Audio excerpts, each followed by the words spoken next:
Bonjour Monsieur Mbelou. Bonjour Monsieur Tenmandou. Bienvenue sur Congo One. Monsieur Mbelou, le ministre de la Justice congolais et garde des Sceaux, Monsieur Tambwe Alexis Mwamba, s'est fixé comme objectif de mettre les secteurs de la justice sur les rails. C'est ce qu'il a déclaré à la clôture des États généraux de la justice tenus dernièrement à Kinshasa. Monsieur Mbelou, à qui est destinée cette séquence de communication dans un pays où l'institution judiciaire est instrumentalisée par les pouvoirs politiques? Avant de répondre à cette question-là, j'aurais bien voulu savoir si M.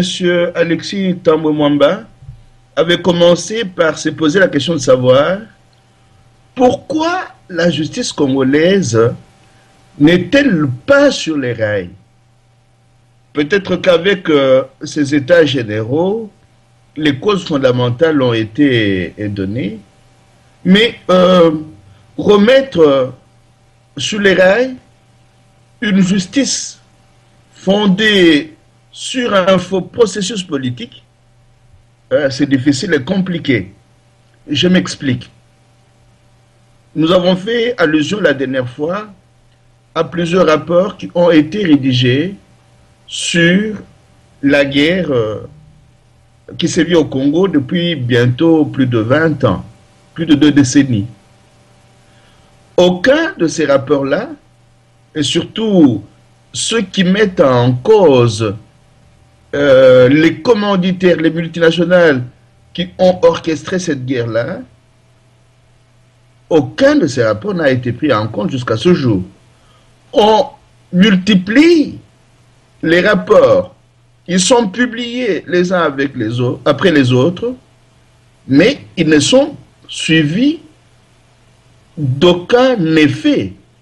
Je ne sais pas à partir d'où M. Tambwe Mwamba pourra-t-il partir pour pouvoir remettre la justice congolaise sur les rails. À mon avis, ce discours-là est destiné à la consommation extérieure et au faible d'esprit d'entre nous. Hein, quand on essaye d'étudier de plus près l'histoire de tous ces messieurs-là qui sont passés par plusieurs rébellions, on se dit que si réellement ils remettent la justice sur les rails, ils pourront être traduits devant cette même justice. Ah, c'est là que je me dis, non, c'est du blabla, ils ne pourront jamais remettre cette justice-là sur les rails. À partir du moment que l'une des exigences de la remise du pays sur les véritables rails n'a pas été respectée, et cette exigence était la création de la commission vérité et réconciliation. Vous ne savez pas faire mettre sur pied une justice responsable dans un pays sans que la vérité historique ait été faite sur la guerre que ce pays connaît depuis plus de 20 ans maintenant. Il y a là un point de départ qu'il ne faut pas négliger, qu'il ne faut pas mettre entre parenthèses. Oui, mais M. Mbelou, Alexis Tambwe Mwamba, lui, semble persuadé que les recommandations de ces États généraux vont assurer la mise en application des réformes qui s'imposent et changer sa physionomie changer la physionomie de ces secteurs de la justice. M. Mbelou, est-ce une simple incantation ou une véritable volonté politique de la part du régime? Si vous comptabilisez le nombre de promesses faites par ce régime-là et les effets qui les ont suivis, vous verrez qu'il n'y a rien eu. C'est un régime habitué à faire des promesses, mais comme il ne rend compte devant aucune instance, vous ne savez pas vérifier réellement si ces promesses ont été tenues ou pas. Bon, mais quand on connaît ce régime de plus près, on se rend compte que beaucoup de ces promesses sont restées lettres mortes. Et puis, les promesses n'engagent que ceux qui les font, mais aussi, ces promesses-là n'engagent que ceux qui y croient. Nous sommes déjà fait notre religion sur ces régimes-là. La plupart des promesses qu'elle fait, c'est pour amuser la galerie. Elle ne les tient pas. Il ne les tient pas, pardon, ce régime. Monsieur Mbello, à la prison de Makala, par exemple, près de 70% des personnes y sont détenues à titre préventif. C'est le ministère de la Justice lui-même qui les reconnaît. Et ils affirment plus loin que de nombreux détenus n'ont pas de dossiers judiciaires ouverts à leur charge et vivent dans une promiscuité totale. Voilà qui en dit long sur un système qui ne donne aucune chance à ces personnes de se défendre. Là, vous comprenez que ce n'est même pas de la justice, c'est de l'arbitraire. Donc, depuis cette guerre de l'AFDL, beaucoup de nos compatriotes qui sont en prison le sont par le fait de l'arbitraire. On les ramasse dans les rues ou dans leurs maisons, on va les enfermer en prison sans qu'ils ne puissent être jugés. Et puis, quand quelqu'un est enfermé dans une prison de manière préventive, il y a un délai qui ne doit pas être dépassé. Mais garder en prison des citoyens congolais et des citoyennes congolaises sans les juger pendant aussi longtemps et parler de cela comme si de rien n'était, me semble être lié à un certain sens d'irresponsabilité qui ne dit pas son nom. Dans les pays qui se respectent, un monsieur comme ça, après avoir tenu ce discours-là, devrait être démis de ses fonctions. Vous ne pouvez pas parler de vos turpitudes comme si de rien n'était. Donc, il y a des Congolais et des Congolaises.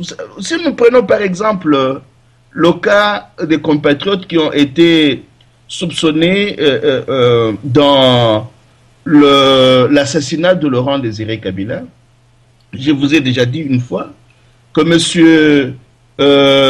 Hérode Ndombassi a affirmé dans un documentaire que ces messieurs-là n'étaient pas coupables.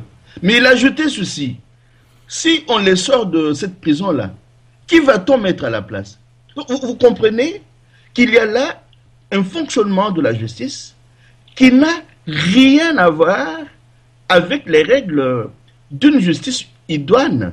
C'est de l'arbitraire, mais c'est aussi une méthode utilisée pour pouvoir esclavagiser les Congolais, les soumettre et casser chez eux tous les ressorts de résistance à ce système, à ce régime mortifère et au système que ce régime mortifère est en train de servir depuis qu'il est mis en place jusqu'à ce jour.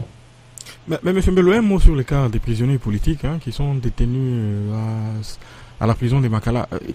Une constante qu'on remarque, les conditions de vie qui sont difficiles souvent les ramènent vers des maladies et quelquefois on les refuse des soins. Et c'est le plus souvent c'est en dernière minute que les régimes acceptent de les transférer, comme ce fut le cas avec le pasteur Coutinho au centre Nganda. On l'a vu dernièrement avec Jean-Claude Mouyambo. Les conditions de détention là-bas sont extrêmement difficiles. Oui, mais ce sont des méthodes de torture psychologique des Congolais. N'oubliez pas que ce qui se passe dans notre pays, même si ici nous parlons de la justice et de la prison, n'oubliez pas que tout cela fait partie de la guerre de basse intensité et de prédation imposée au pays. Tous les Congolais qui osent soutenir de thèses qui remettent en question ce régime-là, ou les parrains de ces régimes-là, sont envoyés en prison. Il y a ces différentes prisons qu'on retrouve à travers plusieurs coins de notre pays, mais le Congo, dans son entièreté, est aussi une prison à ciel ouvert. Vous voyez les Joe Mindongala, les Muyambo, les Ewanga et les autres, ils sont gardés. Vous savez, ces gens-là ont été députés dans ce pays-là et la question de leur immunité parlementaire ne s'est pas posée à partir du moment où celui qui croit en faire ses prisonniers personnels a décidé de pouvoir les enfermer à Makala.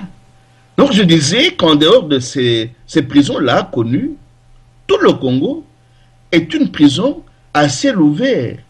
Hein? Si nous revenons par exemple à ce qu'on a vécu il n'y a pas très longtemps au sujet des fosses communes, ces messieurs-là, les messieurs qui appartiennent à ce régime-là, vous disent à une voix haute et audible qu'ils ont l'habitude de creuser des fosses communes et d'y enterrer les Congolais. Et tout le monde se tait dans toutes les langues et la vie continue comme si de rien n'était. Donc, si le Congo est devenu un pays où l'on peut mourir par indigence et être jeté dans une fosse commune, c'est que ce pays-là n'est pas gouverné. Donc, pour la plupart de nos compatriotes, c'est une prison à ciel ouvert. C'est de cette prison-là que les Congolais doivent pouvoir sortir leurs compatriotes. Hein. La lutte de la résistance doit être menée de façon qu'on résolve à la fois la question de la direction dans ce pays-là, qu'on résolve aussi la question de la rupture de ces chaînes esclavagistes entretenues par les négriers des temps modernes et leurs parents. Très bien, toujours au ministère de la Justice, hein, Alexis Tambwe-Mwamba a signé le jeudi de la semaine passée une vague de décrets d'amnistie.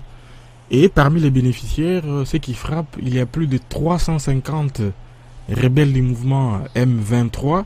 Et selon les arrêtés du ministre, lus sur la télévision nationale, 220 ex-rebelles amnistiés se trouvent en Ouganda, 122 autres au Rwanda, et une trentaine sont incarcérés à Kinshasa et 4 sont détenus à Goma. Monsieur Mbelou, pourquoi amnistier les criminels de guerre et garder les opposants politiques en détention? Oui, mais je m'excuse de vous rappeler que vous posez souvent des questions très intelligentes. C'est le monde à l'envers. C'est un monde dirigé par un régime de prédateurs. Hein? Rappelons-nous le titre du livre de Colette Bratman qui s'est inspiré du rapport Kassem de 2002, Les nouveaux prédateurs. C'est le titre. Et le sous-titre, c'est la politique des grandes puissances en Afrique centrale. Donc il y a là une politique des grandes puissances en Afrique centrale à laquelle participent les nouveaux prédateurs avec leurs alliés qui sont dans les différentes institutions et qui se retrouvent souvent et dans l'armée et dans les rébellions que ces nouveaux prédateurs montent. J'ai eu la chance d'échanger avec un ami il n'y a pas très longtemps sur un documentaire tourné à l'est du Congo-Kinshasa. Le documentaire porte sur le parc de Virunga. Mais quand vous suivez attentivement ce documentaire-là, vous vous rendez compte qu'il y a des échanges entre ceux qui ont décidé de mettre le Congo en coupe réglée avec les rebelles qu'ils financent.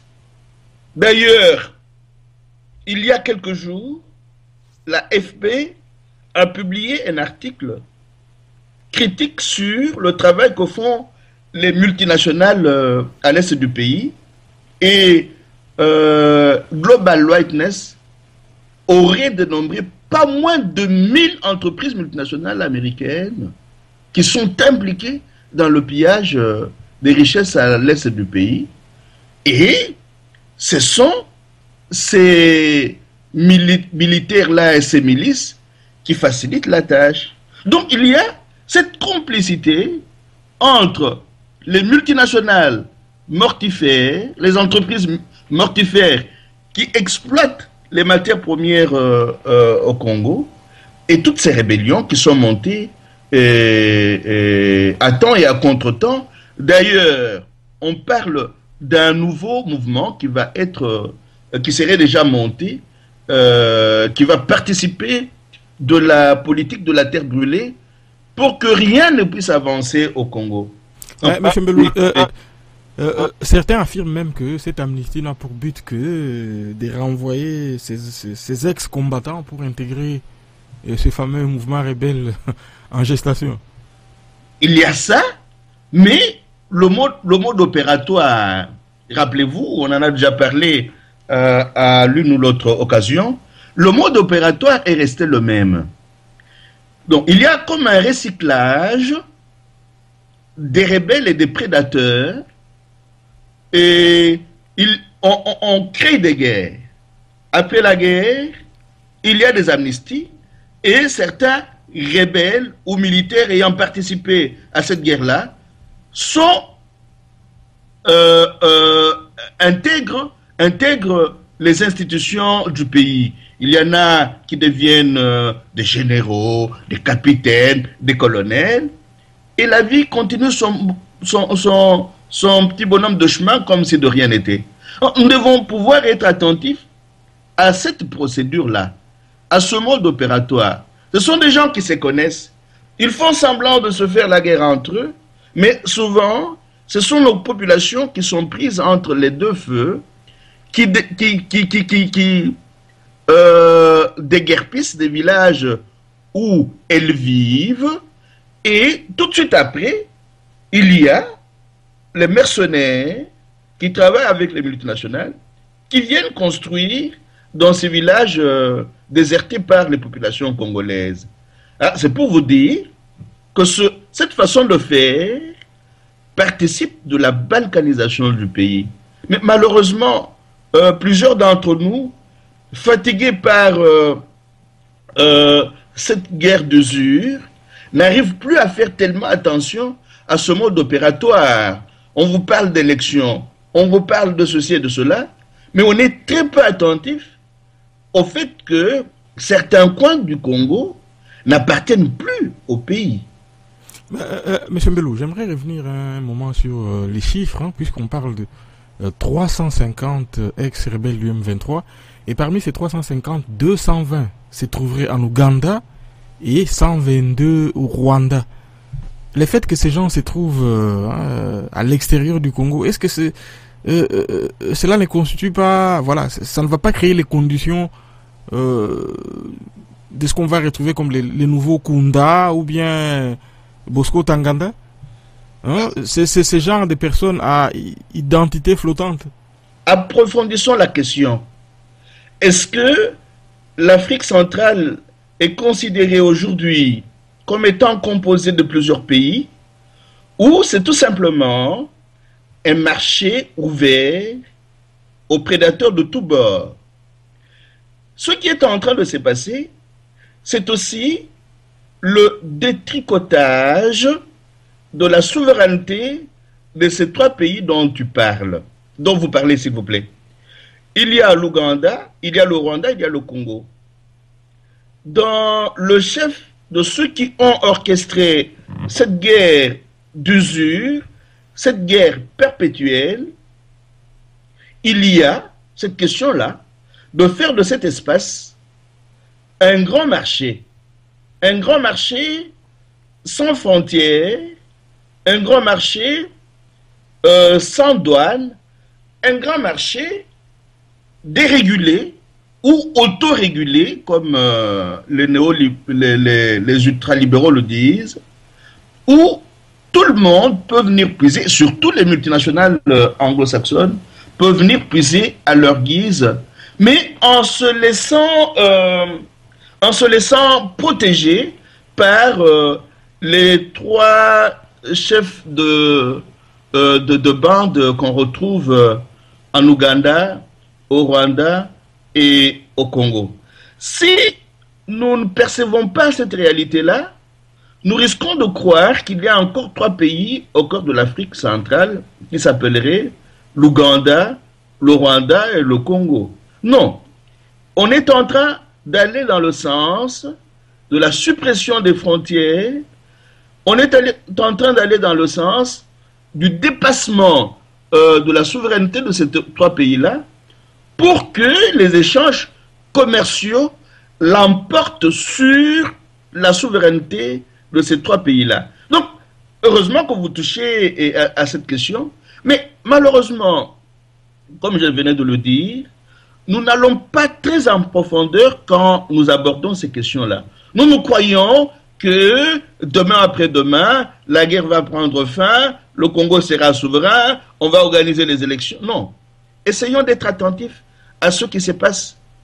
Hein? Le détricotage de la souveraineté de ces trois pays-là est très, très, très avancé, avec les chefs de guerre qu'on y retrouve. Essayons d'être attentifs à cela pour savoir comment nous positionner, résister et penser à faire de la lutte pour la sauvegarde de la souveraineté du Congo une priorité. Hein? La priorité ne devrait pas être d'abord les élections, mais la sauvegarde de nos terres, la sauvegarde de notre souveraineté. Et pour cela, les Congolais, les Congolaises devraient comprendre qu'ils ont une lutte âpre, une lutte patriotique à mener en se mobilisant toujours davantage comme un seul homme. Très bien. Dimanche 3 mai a été célébrée la journée internationale de la liberté de la presse. Et pour M. Kasonga Chilunde, président d'un syndicat de la presse à Kinshasa, il faut que ceux qui détiennent une parcelle de pouvoir comprennent qu'un journaliste n'a pas de place au cimetière, encore moins en prison. Et revenant sur l'arrestation de Mike Mukeba à la prison centrale de Makala, Kasonga Chilunde estime qu'il devrait être relâché. Monsieur Mbelou, en tant que responsable des syndicats de la presse, on a l'impression qu'il implore plutôt que d'exiger ce qui revient de droit à la presse. Attention, dans ce pays-là, il n'y a pas beaucoup de droits. Il n'y a pas beaucoup de droits et Dieu merci, il y a quand même de ces compatriotes qui, au risque de leur vie, prennent des positions très très courageuses. Et si la guerre perdure jusqu'à ce jour, c'est parce que dans ce pays-là, il y a encore de ces Congolais, de ces Congolaises qui ont le courage de leur réflexion, qui ont le courage de leur prise de position et qui savent aller jusqu'au bout de leur lutte. Alors, croire que demain après-demain, avec ce que notre frère vient de dire, les choses iront mieux, c'est peut-être tomber dans la naïveté. La liberté de la presse, comme la liberté en général, ne se donne pas. Elle s'arrache. C'est aux journalistes congolais, c'est aux écrivains congolais, c'est aux politiques congolais dignes de son nom, de comprendre que sans une lutte acharnée pour pouvoir arracher leur liberté, dans sa diversité, rien ne pourra être offert sur un plateau doré. Il y a encore beaucoup de luttes à mener, et cela d'autant plus que pour pouvoir manipuler l'opinion publique, les régimes autoritaires ou les régimes marionnettistes ont besoin de bâillonner la presse. Donc, ne nous l'aurons pas, et la lutte est encore très âpre. Elle va être encore très longue parce que les lendemains du Congo semblent être très difficiles. Monsieur Kasonga Chilunde va plus loin, hein. Il va jusqu'à en appeler à Joseph Kabila, hein. Il dit, je cite, il est le garant de toutes les libertés publiques. Hein. Il lui demande d'ordonner la réhabilitation de tous les médias fermés et d'ordonner la libération de Mike Mukebai. Monsieur Mbelou, on croirait rêver, hein. Est-ce par ignorance ou les manières liberticides du régime Kabila réduisent, hein, la société civile à, je caricature un peu, mais au larbinisme? On a l'impression que on est dans une posture où il faut implorer, voilà. Oui, et c'est l'une des grandes maladies dont plusieurs d'entre nous souffrent aujourd'hui, le larbinisme. On est tombé dans le larbinisme et parce que il faut avouer que la guerre a trop duré. Hein? Une guerre d'usure finit par avoir raison de certains d'entre nous. Ils estiment qu'elle a duré tellement longtemps, il y en a qui l'estiment à raison, résister contre le monde entier, contre les multinationales, contre les grandes puissances du jour, résister pendant plus de 20 ans et le faire main nue, et plusieurs d'entre nous, avec la parole et la plume, résister main nue, c'est pas facile à porter à un certain moment donné. Alors là, on tombe dans la reconnaissance de l'imposture, on tombe dans la reconnaissance des mercenaires et des marionnettes comme étant des responsables dignes de ce nom. C'est ce que vous appelez le larbinisme. On prend les pyromanes pour des pompiers. Or, ce que les pyromanes cherchent, c'est de pouvoir casser tous les ressorts de la résistance à la guerre d'usure qu'ils sont en train de mener. Alors, si ils lèvent certaines mesures, c'est que ils scient la branche sur laquelle ils sont assis. S'ils lèvent surtout les mesures liées à la presse et que la presse au Congo devienne réellement une presse libre, ils n'auront plus leur place dans ce pays-là. C'est là la grande difficulté qui se pose au Congo, c'est de voir jusqu'où l'usage de la liberté peut conduire les nouveaux prédateurs. Est-ce qu'ils peuvent, en conscience, accepter que les Congolais usent de leur liberté comme il se doit? Non.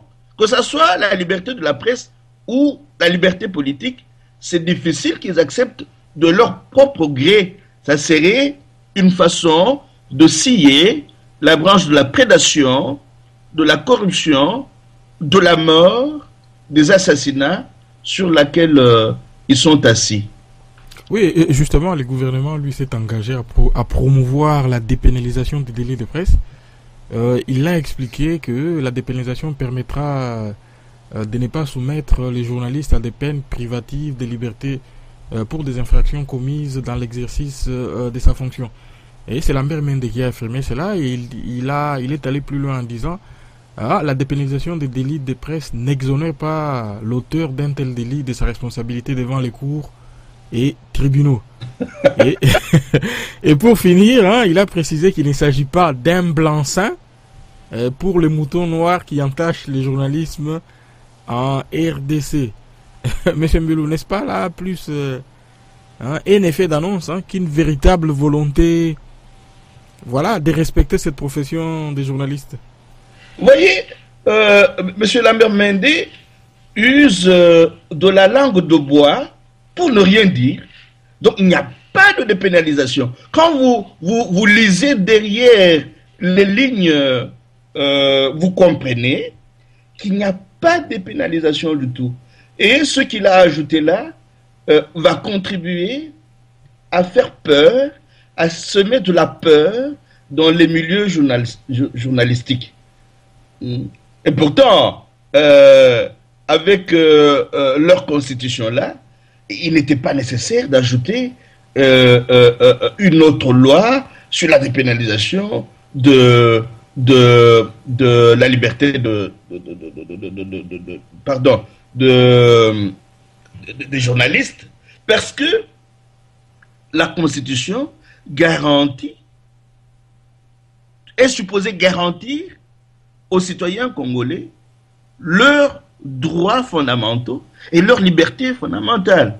Et la liberté d'expression fait partie des libertés fondamentales. Est-ce qu'il fallait nécessairement ajouter une autre loi? La question qui se pose, c'est que dans ce pays-là, il n'existe aucune liberté respectée, surtout pas la liberté d'expression.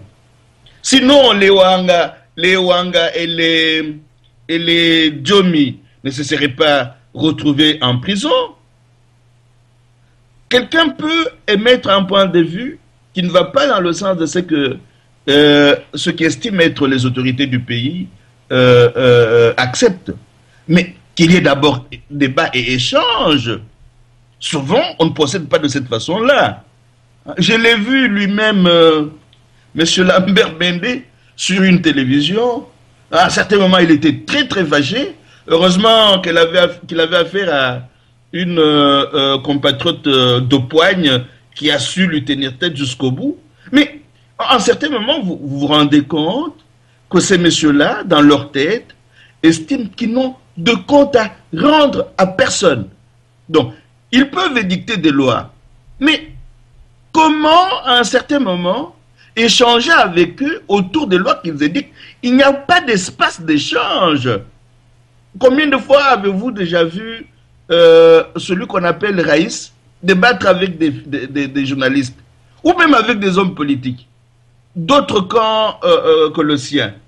Ça n'existe pas dans ce pays-là. Alors comment voulez-vous qu'on édicte des lois qui peuvent être suivies des faits dans un État comme celui-là qui est un État failli, un État raté? Et c'est là la question fondamentale.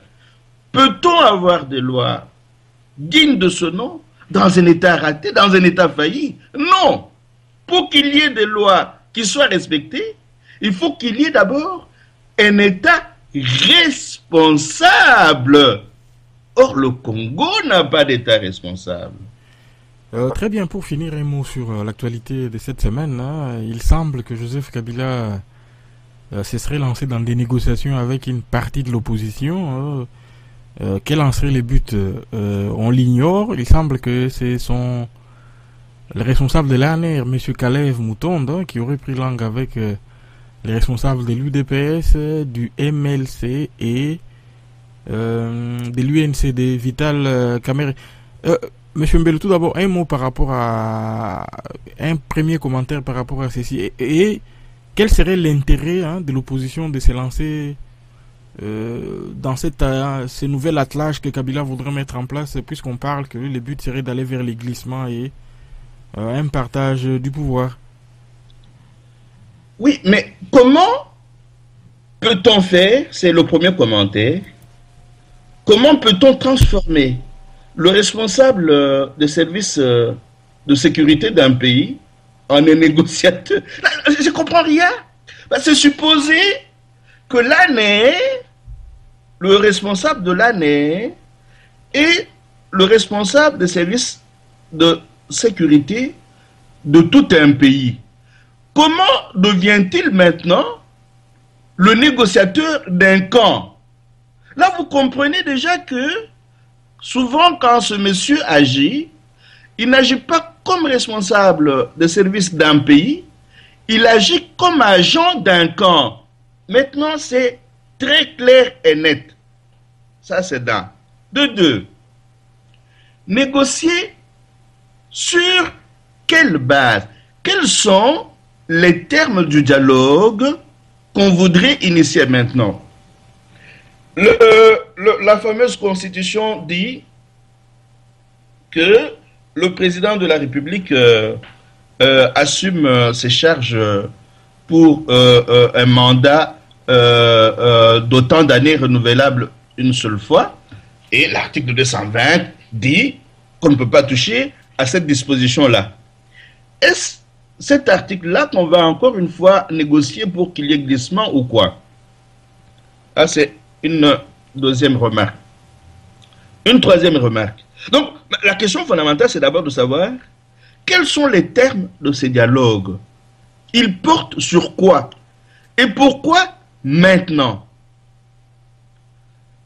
Troisième remarque, beaucoup de ces partis de l'opposition n'ont pas reconnu les résultats des élections piège-à-con de 2011. Maintenant, aller vers l'imposteur, celui qui est resté calife à la place du calife parce qu'il a triché, parce qu'il a fraudé, c'est contredire l'engagement pris par certains partis politiques. Mais Vous ne reconnaissez pas, vous ne reconnaissez pas. Oui. Il semble que les temps soient devenus difficiles à Kinshasa et que beaucoup sont tentés d'aller goûter à la soupe du pouvoir. Bon, alors qu'ils disent qu'ils veulent aller goûter à la soupe du pouvoir, au lieu de dire qu'ils vont au dialogue. Hein? Regardez, pourquoi ne vont-ils pas dialoguer avec la population qui est meurtrie, qui est esclavagisée, pour pouvoir continuer à la mobiliser afin qu'elle puisse bouter dehors ce régime de prédation. Vous voyez, eux entreprennent une démarche qui me semble contraire aux intérêts des populations congolaises. Les populations congolaises sont sorties dans la rue le 19, le 20 et le 21 janvier. Il aurait fallu que les politiciens congolais aillent de plus en plus vers ces populations-là pour approfondir avec elles les motifs qui ont fait qu'elles aillent dans la rue, que ces politiciens restent à leur écoute pour savoir comment c'est que ces populations ont cherché pendant ces 3 jours dans la rue peut être obtenu de façon que ces populations puissent avoir accès à certaines à la justice sociale, à l'égalité, à l'équité, aux soins de santé, à une bonne éducation, ainsi de suite. Mais ça ne me semble pas être ce qu'ils font, les politiciens, ou ils font le tour du monde pour aller requérir l'avis de leurs parents extérieurs, ou ils vont dans le sens du partage égal et équitable de ce qu'ils appellent le pouvoir, alors comme on le disait lors de la dernière émission, les gens vers qui ils vont nagent dans le non-pouvoir. Pourquoi ces politiciens ne vont-ils pas vers le peuple et après qu'ils appellent à la table de négociation ceux qui ont orchestré la guerre et qui ont fait de certains qu'ils consultent maintenant leurs nègres de service? Vous voyez, on va vers les nègres de service et on met entre parenthèses les véritables pyromanes, les entreprises mortifères qui, pendant plus de 20 ans, sont en train de s'aimer la mort au Congo. C'est une démarche qui me semble aller à l'encontre de notre histoire. Combien de dialogues y a-t-il eu dans ce pays-là? C'est là que je dis encore une fois, nous avons un rapport difficile à notre histoire. Regardez, quand on essaie de parcourir notre histoire, il y a eu des conciliabules à plusieurs reprises, mais qui n'ont rien donné dans le sens de donner, d'offrir à nos populations un état de droit, un état souverain, un état social. Il n'y a rien eu. Le plus grand dialogue, c'est la conférence nationale souveraine qui aurait pu jeter les bases d'un état de droit démocratique. Il n'y a rien eu après. Qui a récupéré la conférence nationale souveraine de façon que les Congolais se retrouvent dans l'état où ils se retrouvent aujourd'hui? Comment faut-il faire pour aller vers ceux qui ont récupéré cette initiative afin de leur dire, voilà, qu'est-ce que vous cherchez? De quoi avez-vous besoin? Comment pouvons-nous travailler ensemble de façon à garantir et ce que vous appelez vos intérêts et les intérêts des Congolais. Mais au lieu d'aller directement vers ces gens-là, on va vers leur nègre de service. Et ce qui risque de se passer, c'est quoi? Ce qui risque de se passer, c'est que demain, notre peuple ait affaire à un régime et à une opposition appartenant au statu quo qui partagent les avantages de leur appartenance à la nomenclature. Et le peuple risque d'être abandonné à son triste sort. Je vais dire une dernière remarque. Le dialogue en lui-même peut être porteur de valeur dans la mesure où ceux qui veulent orchestrer le chaos permanent chez nous se verraient obligés de recourir à d'autres modes opératoires. Si un dialogue signifie enterrer toutes les haches de guerre, donner priorité aux intérêts des Congolais, éviter de mettre le feu aux poudres pour que ce pays-là aille de l'avant, ça peut être compréhensible. Mais regardez, toutes les fois qu'ils sont allés à Sun City, à ceci, à cela, on nous donnait l'impression qu'il y avait dialogue, mais les armes ne se taisaient pas.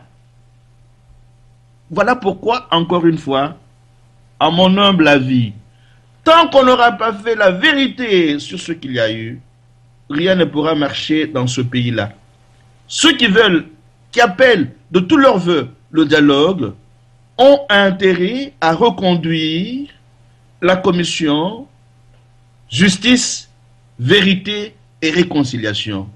Que la vérité soit faite sur notre histoire, ne fût-ce que sur notre histoire de ces 20 dernières années. Tant que cette vérité-là ne sera pas faite et partagée avec nos populations, surtout nos populations paysannes dont les terres sont volées, nos populations paysannes qui sont tuées, massacrées, violées parce qu'elles doivent déguerpir de leurs terres, tant que la question de la terre ne sera pas résolue, tous ces dialogues ne serviront à absolument rien. Très bien, merci beaucoup, M. Mbelou, et à la semaine prochaine. Merci bien, M. Etienne Ngandou, et à la semaine prochaine.